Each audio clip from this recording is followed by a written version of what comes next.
আসসালামু আলাইকুম। আজকে আমি অনেক টেস্টি করে খিরসা পাটিসাপটা পিঠা বানিয়ে দেখাবো। খুবই মজার আর খুবই সহজ বানানো, যে কেউ খুব সহজে বানিয়ে নিতে পারবেন। আশা করছি আপনাদেরও ভালো লাগবে। ভালো লাগলে লাইক কমেন্ট শেয়ার করে দিবেন। তাহলে চলুন রেসিপি শুরু করি।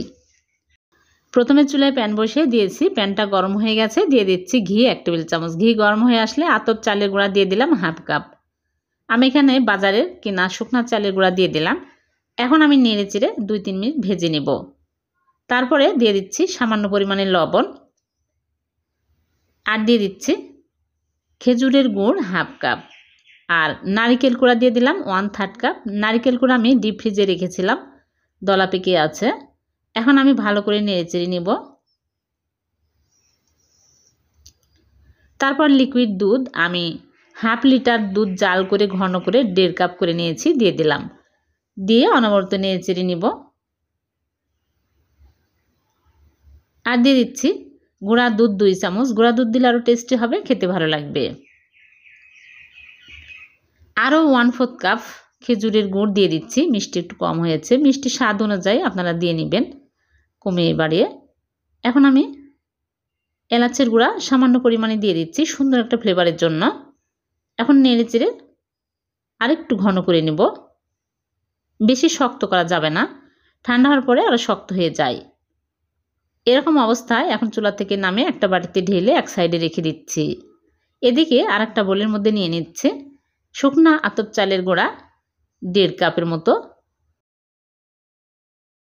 আর দিয়ে দিচ্ছি ময়দা 1 কাপ, স্বাদ মতো লবণ দিয়ে দিচ্ছি,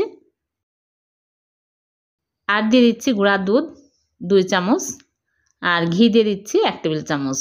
এখন ভালো করে মিক্স করে নেব। মেশানো হয়ে গেলে হালকা কুসুম গরম পানি দিয়ে দিচ্ছি, দিয়ে আমি ভালো করে মিক্স করে নেব। হাত দিয়ে ভালো করে এইরকম করে মাখিয়ে নিতে হবে, যেন লাঞ্চ না থাকে। একদম স্মুথ করে ফেটিয়ে নিতে হবে। বেশি গরম দেওয়া যাবে না, হালকা কুসুম পানি দিয়ে মেখে নিতে হবে। এখানে 3 কাপের একটু কম পানি লেগেছে। ব্যাটারটা পাতলা করতে হবে, ঘন করলে হবে না। এরকম কনসিস্টেন্সি হবে। ব্যাটার একদম রেডি। এখন আমি চুলায় একটা প্যান বসে প্যানটা গরম করে নিয়েছি। এখন সামান্য পরিমাণে তেল দিয়ে টিস্যু দিয়ে মুছে নিচ্ছি।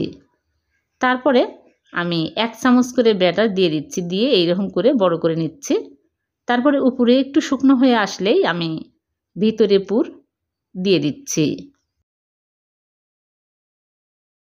তারপরে রোল করে নিব। একটু বেশি করে দিবেন, তাহলে খেতে ভালো লাগবে।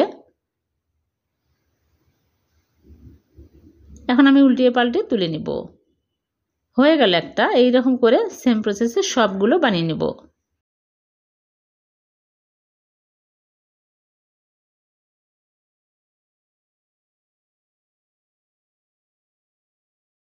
খুবই সহজ বানানো, খুবই তাড়াতাড়ি হয়ে যায়। হয়ে গেল ভীষণ সুস্বাদু খিরসা পাটিসাপটা পিঠা। এভাবে বানিয়ে দেখবেন, খেতে দুর্দান্ত স্বাদের হয়। একটা কেটে দেখাচ্ছে, খুবই মজা। ভিডিওটি যদি ভালো লেগে থাকে লাইক কমেন্ট শেয়ার করে দিবেন, আর এরকম সহজ নতুন নতুন রেসিপি পেতে চ্যানেলটিকে সাবস্ক্রাইব করে চ্যানেলের সাথে থাকবেন, আর পেজ থেকে দেখে থাকলে পেজটিকে ফলো দিয়ে রাখবেন। আবার দেখা হবে নতুন কোনো রেসিপিতে। সে পর্যন্ত ভালো থাকবেন। আল্লাহ হাফেজ।